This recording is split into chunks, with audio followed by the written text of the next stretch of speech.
to be with you today. It is an honor every time we gather together, so I'm so excited and honored that you're here. If we haven't met, my name is Jason, and I'm one of the pastors here.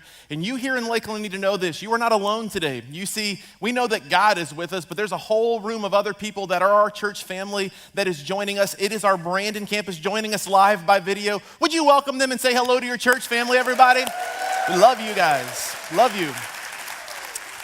It is great to be with you. If you are new to the church or haven't been in a while, we have been in a series called Blessed, and we're going to get into that in just a moment. We're looking at what the blessing of God looks like in our life. But before we jump into the message today, I have a favor to ask of you. We are 9 weeks away from Easter, which Easter, if you don't know, is like the Super Bowl for churches, and it's going to be way better than the Super Bowl, everybody. I just praying that Jesus comes back before it so everyone loses at the game. Anyways, so if you would do me a favor, over the next few weeks, I'm going to challenge you to do a few things. And some of them may seem silly to you, but there's a reason we're doing it. You see, Easter's a huge deal, and we believe on Easter Sunday, more people will give their life to Jesus than many other Sundays combined. Easter's a huge deal. People are so open and receptive to an invitation to church. So one of the things we're going to do over the next 9 weeks leading to Easter is we want to give you some practical handles on things that you can do to help us. Here's a fun one, okay? A couple weeks ago, I had a friend visit our church from Charlotte, North Carolina,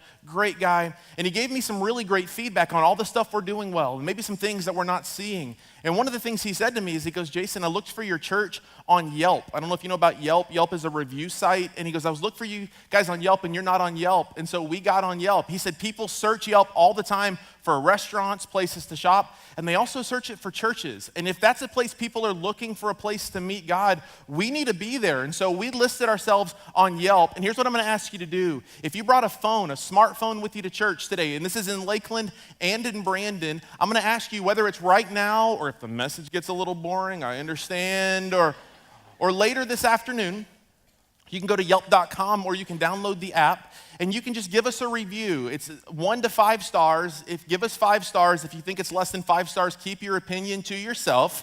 And do us a favor and just review the church. And here's the reason. You can do it in Lakeland. There's also a Brandon campus. You can be like an overachiever and do both if you want. But like the point is, people search there, and I believe if we fill it with a lot of great reviews, you never know, someone may come. And so if God has done something in your life through this local church, please let people there know. That would be unbelievable. Now, enough infomercial. Let's get to work, everybody. Let's do this. One last thing. I'm the only reviewer on Yelp right now, and so I feel a little lonely.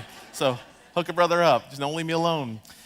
So let's jump into our message today. The message is on the series Blessed. Starting in the first week of January, we kicked off this idea that we really believe that God is a God of blessing. He wants to bless you. He wants to bless his children. This word blessed is found over 500 times in its various forms throughout the Bible. Like you couldn't read the Bible cover to cover and leave thinking God doesn't care about blessing his children. He just does because he's a good God. So the first couple of weeks, we redefined what blessing looks like. And then starting last Sunday, we kicked off a 4-part mini-series called Blessed Relationships, because I really do believe that God wants our relationships to be blessed. That's my intention. So last week, I asked this question, who's got your back? Who in your life has your back? And most people float through life completely disconnected, completely void of friendships and relationships, and that is not the way God intended. Now, you can always catch up on our messages online at www.access.tv. We'd love for you to watch those. Today, I want to go into what I view as kind of a harder message. It's one that's going to be, it's challenging. It's challenging to me as I work through this. I believe it'll be challenging to you. You see, I believe one of the most important relationships that God gives us besides our relationship with him is that of a marriage relationship, a husband and a wife. And what I believe so much about our relationships is, it is one of the greatest testimonies that you and I have to the world around us. You've heard all of the statistics. Statistically, 50% of marriages end in divorce. Now, that is a little misleading. It's 50% of all marriages, but like 40% of first-time marriages, they're saying these days, end in divorce. If I told you that today when you left church, there were 2 routes that you could take to get you home, one that's a little faster and a little easier, and one that's maybe a little bit harder, a little bit more traffic, but I told you, I just had this sense that if you took the first easier route on the way home, there was a 40% chance that you would die in a fatal accident. Wouldn't you all take the other route? You just would. And it amazes me how many people, they jump into marriage knowing all the stats, and it's like they don't prepare themselves for what it could be. Now, let me just get really bold and say this to you. 2017 was a brutal year for me as a pastor. I'll say it to you like this. 2017 was a hell of a year for a lot of the couples in our church. And if you're here and that like offends you and you're like, oh, he's crass, I'm not crass at all. It was literally hell on earth for many couples in our church. I walked personally with more couples through affairs in 2017 than in all of my other years of being a pastor combined. Unbelievable, hell on earth. But here's what I believe. I believe that if you and I will make the decision to with everything we've got, full-heartedly follow after God's commands, if we will view our marriages through the lens that God has for us, if we'll obey the commands for marriage that he has for us, that there is a 100% chance of it succeeding. Like, I really do believe that you can die someday happily married. Like, I believe when you stand at an altar and say, for better or worse, for richer or poorer, in sickness and in health, till death do us part, that the only escape clause to that contract, to that covenant, is till death do us part, and you can actually make it and you can die still madly, wildly in love with each other. Now, if I were to take many, many weeks to preach to the topic of marriage, there's so many things that I would like to talk about, so many discussions I would like to get into. Over the years, I've preached on so many of these things, and I don't have time during the series to do all of them, but let me give you kind of a drive-by shooting on a bunch of these different topics, if that's okay? This is what marriage, a biblical, God-honoring marriage looks like. The first thing is this: a God-honoring marriage, you understand the difference between a contract and a covenant. So many people in our culture view marriage as a contract. In a contract, you protect your rights and you limit your responsibilities. But a covenant is a solemn promise between you and God. And literally in a covenant, you give up your rights and you pick up responsibilities. This comes from Ephesians chapter 5, where Paul says, submit to one another out of reverence for Christ, which means make every attempt to serve with everything you've got. Serve your spouse with everything you have. So it's a covenant, not a contract. The other thing I would talk about, if I had time to do a whole series on marriage, is that love and respect are completely critical components of a God-honoring marriage. And the way God hardwired us is unique. You see, God hardwired women to feel love. Like, love matters to them so unbelievably much. And in the same respect, the way God hardwired men is for that of respect. And so many of us give love the way that we want to receive love, but if you're in a God-honoring marriage, if it's not about meeting your needs, but it's about meeting the needs of your spouse, you need to make the decision that I'm going to show love to my wife. Wives, you need to make the decision that I'm going to show respect to my husband, and just watch as your marriage begins to blossom. It's just beautiful. Another thing, if I had time, that I would dig into and teach you is this. I would teach you the principle of you before me. You see, what I believe about a God-honoring marriage is we live in a culture that's a race to the top. It's a race to the front of the line to see who can get the most accolades, to get the most praise, to earn the rewards, to earn the promotions at work. But in a God-honoring marriage, it's a race to the back of the line. It's always your needs before my needs. If you live in a marriage where it's a race to see who can serve each other better, you will never, ever run out of ways to serve each other. You'll never, ever find yourself falling out of love, because love is not based on how you feel. Love is based on what you get to give. That's another thing I would talk about. Now, one last thing I would talk about if I was talking about marriage, if I had a whole month or two to talk about marriage, is that God-honoring marriages kill expectation. You see, in every marriage, when a husband and wife get married, when the bride walks down the aisle, when you walk out the aisle together as husband and wife, you bring three things into that day. You bring this. You bring your hopes, your dreams, and your desires. All of us, when we get married, we bring our hopes, our dreams, and our desires to the table. And there is nothing inherently wrong with any of these things. It is good to have hope that the marriage is going to work, hope that you'll stay madly in love, dreams of somehow succeeding, dreams of achieving things, dreams of buying the right house and having the right number of kids, and desires for everything to just kind of go the way that you've always hoped and dreamed and imagined that it would go. All of us, when we get married, we can't help it. We have hopes, dreams, and desires. The problem is, when you get married, when you say I do, often this subtle exchange happens. You and I tend to lay our hopes and desires and our dreams on the back of the person we're marrying. And when we do that, they subtly shift from hopes, dreams, and desires to expectations. The problem with expectations is expectations are cancer to marriage. You say, what does that mean? Well, the problem of an expectation is this. When you expect a certain amount of things, of respect and love and a certain amount of service from your spouse, When your spouse meets that level of expectation, when your spouse comes through, when she serves you, when he serves you, when he meets the needs and he meets the expectation, all he's done is gotten back to even. All he or she has done is gotten back to zero with you. And in doing so, you rob yourself of the potential of feeling the blessing of what love looks like. So here's the problem. All of us do this unexpectedly. We bring hopes, dreams, and desires, and we trade them for expectations. And this is hard because all of us naturally do this, and it's unfair to our spouse to place expectations on them. But here's the reality. This is what I want to talk about today, because we don't have a whole month to dig through this. Here's what I want to talk about today. There is a gap. There is a gap between what we expect and what we experience. In every marriage, there's a gap between what we expect from our spouse and what we actually experience.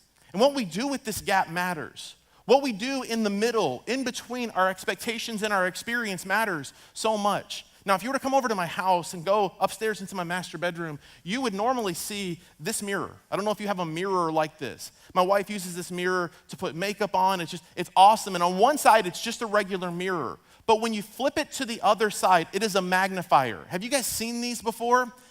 These things are the death of my face. When I look into the magnified side of a mirror, I see everything wrong with my face. Everything looks like a zit. Everything needs to be popped. You know what I'm saying? I have hair. It's like when I look at the regular side, I'm fine. When I look at the magnified side, I feel like I'm losing a war to ear hair. Anybody else identify with what I'm saying? Just me. Awesome. Getting old's terrible. All right, I get it. But when I look at the magnified side, it's like it reveals all of these things inside of me, outside of me, that I see that really annoy me. A lot of couples, in my opinion, they look at the magnified side of the mirror, but not at themselves. They look at the magnified side of the mirror on their spouse when it comes to filling that gap, the gap between what we expect and what we've actually experienced. So today what I want to do is I want to talk about what is a God-honoring marriage, the kind of marriage that's going to go the distance, the kind of marriage that's killing expectation, the kind of marriage that is you before me, the kind of marriage that's a covenant. What does a marriage like that have to do in that gap between our expectations and our experience to experience the kind of love that goes the distance? Now, to do this, I want to look at a very familiar passage. This is a passage found in the book of 1 Corinthians. If you've ever been to a Christian wedding, you've probably heard this passage read. This passage is commonly called the love chapter. You hear it often in these wedding ceremonies. But the truth is, the way this is taught kind of in English is both beautiful and poetic, but it kind of misses some of what the author, Paul, was trying to say. Now, to understand what this letter means, you have to understand the context of it. This letter was written by a guy named Paul to a real church in the city of Corinth. Corinth was about 50 miles west of modern-day Athens. And Paul writes this letter to this church, and he writes two different letters that we have. There's a third one that we believe existed that we don't actually have anymore. But in these first two letters, he writes to this church, and he writes to this church that's in a lot of crisis, a lot of challenges. You see, in that culture, Corinth was known as the city that what happens in Corinth stays in Corinth. It was known for unbelievably wild sexual promiscuity. It was known for them having no real concern that life was a breeze. I'm here for the moment, live for the moment, YOLO, dilly-dilly. That was their whole life, you know. That was their life. And in this culture, Paul writes to them, and he has to kind of bridge a gap. You see, the people in Corinth, they really believed in what was called polytheism, the belief that there wasn't one God, but that there were many gods. And the bridge that Paul had to cross with them was, first of all, teaching them that no, there was only one God. That was a hard enough thing to get their mind around. But beyond that, he had to rewire their brains in the way they thought about the gods that they worshiped. You see, in that culture, the people were paganistic. They believed in many gods, and they believed that the only way to appease the gods was through sacrifice. And so you would read in the Bible, maybe you've read this before, or you'll read from different history books from other cultures in the same time as the Bible, of different civilizations that would practice sacrifice, whether that is the sacrifice of fruit and vegetables or animals, or even in some terribly hedonistic societies, the sacrifice of even their own children. Why would they do this? They would do this to keep the gods at bay. They would do this to keep the gods from messing with them, from destroying their crops, and from protecting their health, and from hurting their children. They would do this to keep the gods happy in some way. And Paul comes along, and he writes to this church in the city of Corinth, and he's like, guys, you've completely missed it. You see, your view of what a relationship with the gods look like is a completely vertical relationship. You just do stuff to appease the gods. You do stuff to keep them off of your back. And if you want to try that, more power to you, but you're missing the point. You see, there is a God, singular. There is one God. And check this out. He doesn't want to be kept at arm's distance. He wants to be close. He doesn't want to be just a cosmic deity off in the distance. He wants to be actually near you.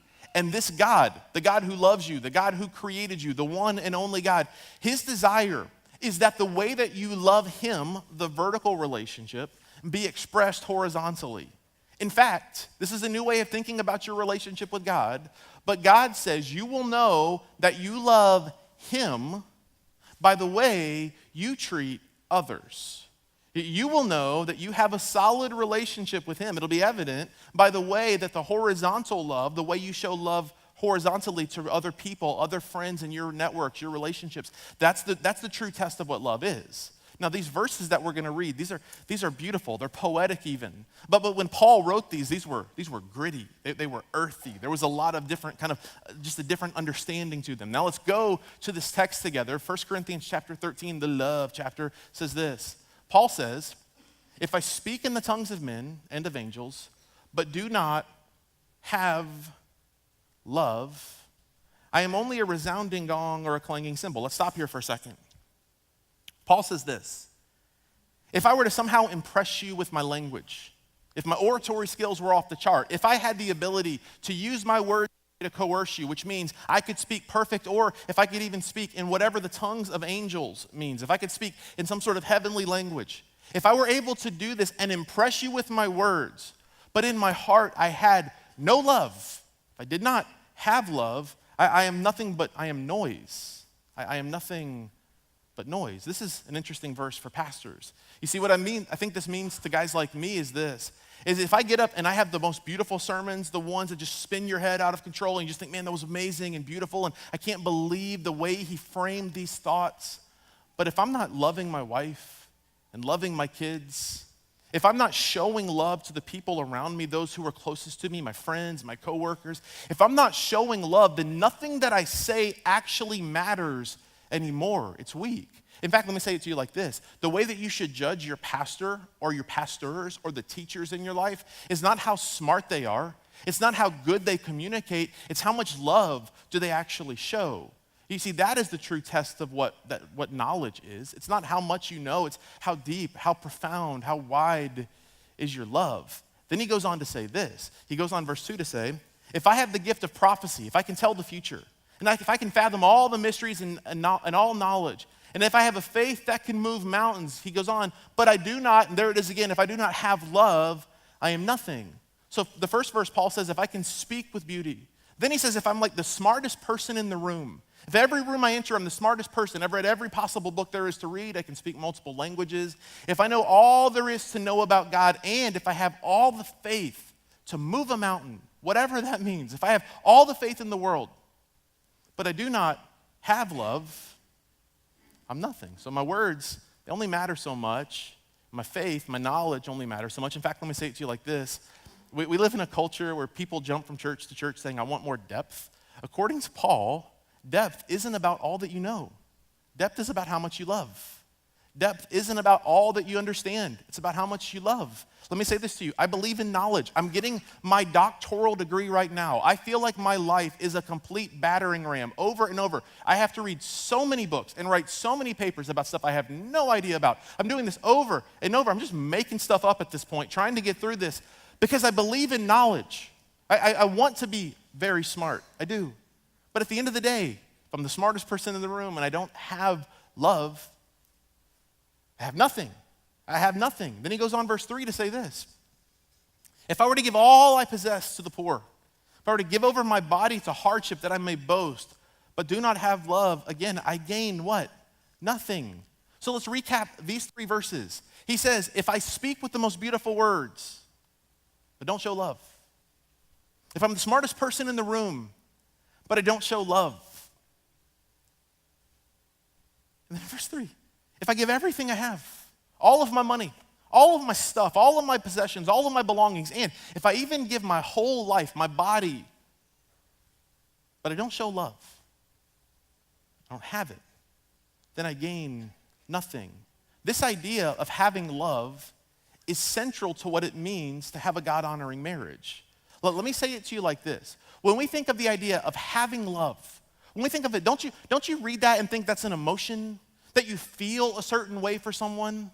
Don't you read this and think this is something internal? It's something that I feel. It's the butterflies in my chest when she walks in the room. It's the way that I feel whenever he says this or when she does this. It's a feeling. And Paul's going to go on and say this. This idea of having love is nothing about internal. It's not about how you feel. It's all external. It's not about feelings and emotions, though those are important. It's not a noun. Like we think of love as a noun, something we fall into, like you fall into a pool, or fall out of, like you can fall out of a tree.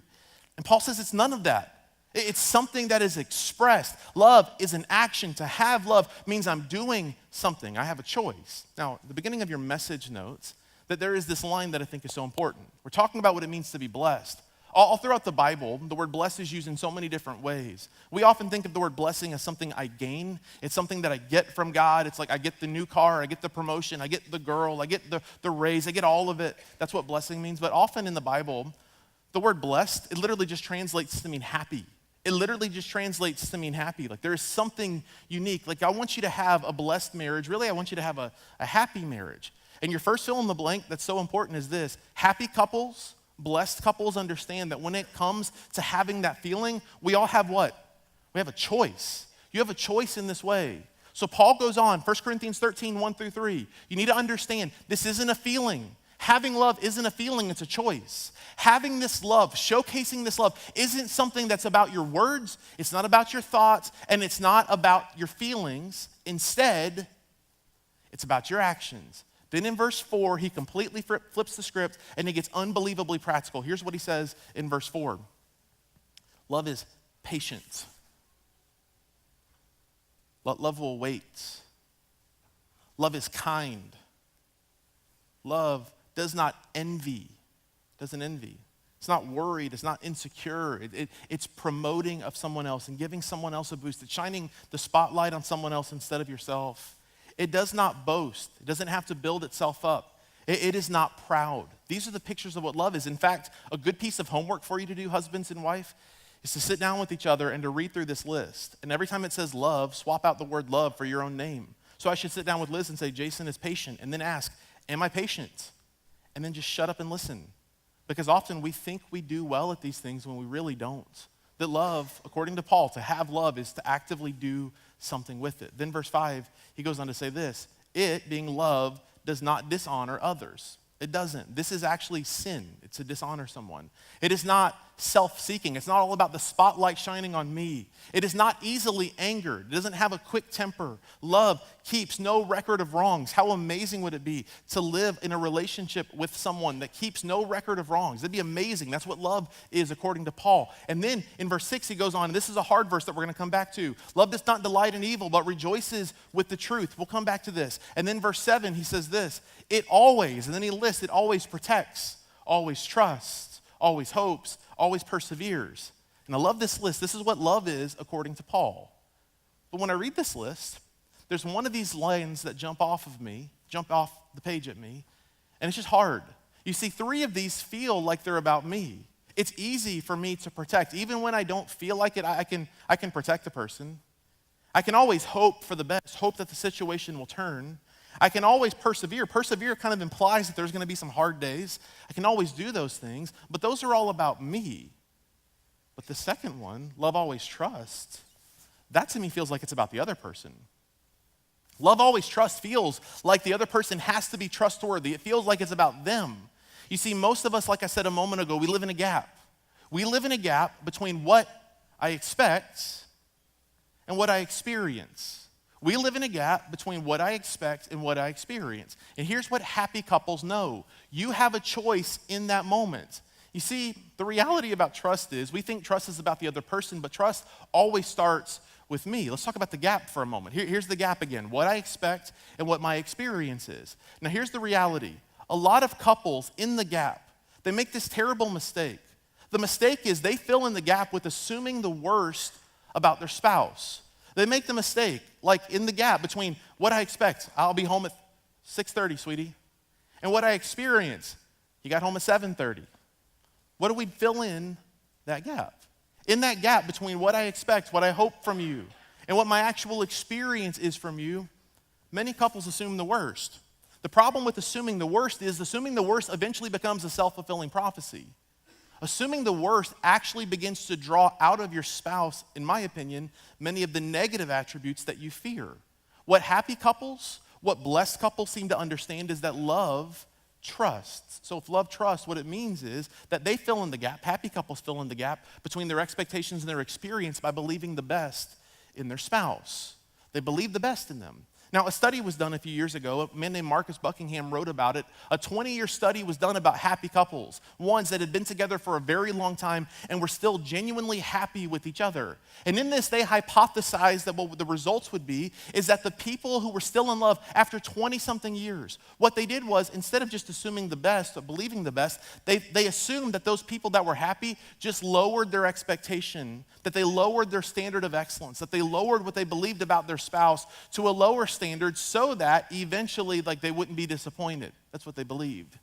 But when they studied, they found out it was quite the opposite. You see, what they did in this study was they had couples read through this whole series of lists and rate themselves and then rate their spouse. And what was fascinating is over and over and over again, the people who were happy, the couples who had made it for so long that were still happy with each other, they had this simple common denominator. They rated their spouse even higher than the spouse rated themselves. Why? Because they saw in their spouse the best. You've heard it said before that love is blind. My joke is love is blind and marriage is an eye-opener. But the funny thing about these couples who made it still in love, instead of it being this self-fulfilling prophecy that cycles downward, instead, when you believe the best in your spouse, it's actually this prophecy that begins to spin the opposite way and to spin positively towards intimacy. But what is intimacy? Being fully known, fully transparent, fully vulnerable, and still fully loved. How does that happen? It happens when we believe the best in our spouse. Love trusts. It trusts. Love trusts. My wife is awesome at this. She just believes the best in me. A few years ago, my wife was cleaning and she found a diamond earring in our living room.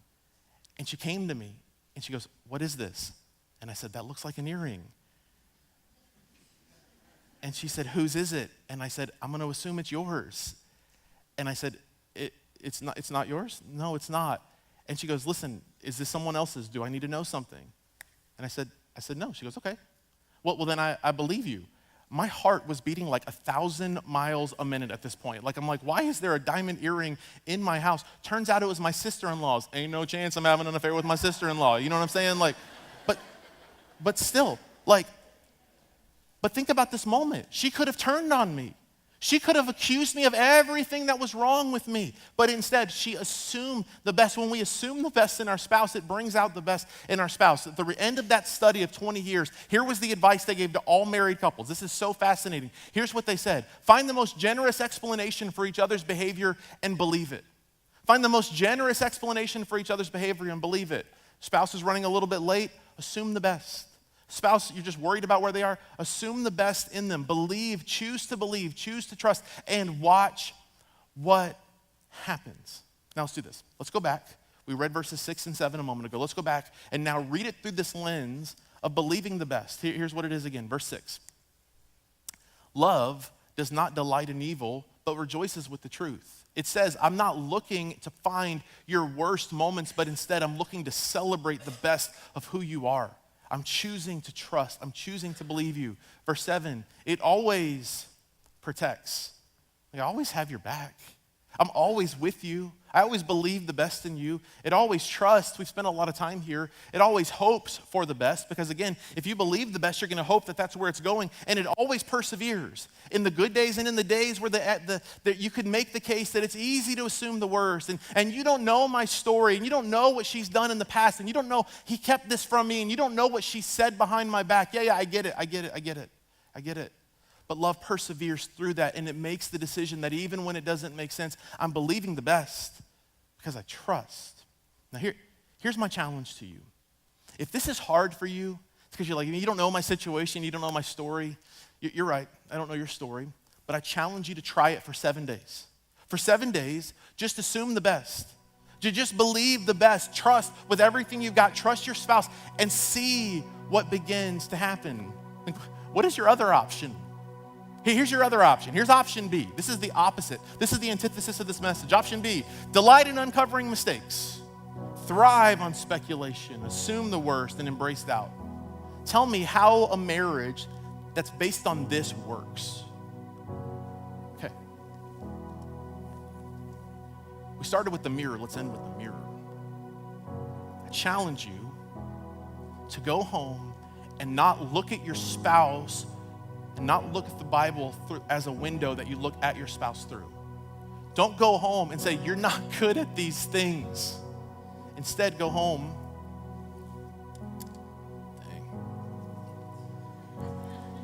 Go home and look at yourself in the mirror and ask the question, am I this? Do you, in the gap between what you expect and what you experience, do you believe the best? Do you? Listen, I believe if we'll believe the best, we'll begin to experience the best. I believe stress goes down. I believe happiness and joy goes up. Do what the researchers said. Find the most generous explanation for that gap and believe it. And watch what happens. Your marriage is a covenant. It is the single greatest testimony, in my opinion, that you have to the world that desperately needs a relationship with God. What would it look like if all of us made the decision to believe the best in our spouse, to put their needs ahead of our own, to love like 1 Corinthians 13 says, love is patient. Am I patient? Love is kind. Am I kind? Love does not boast. Do I boast?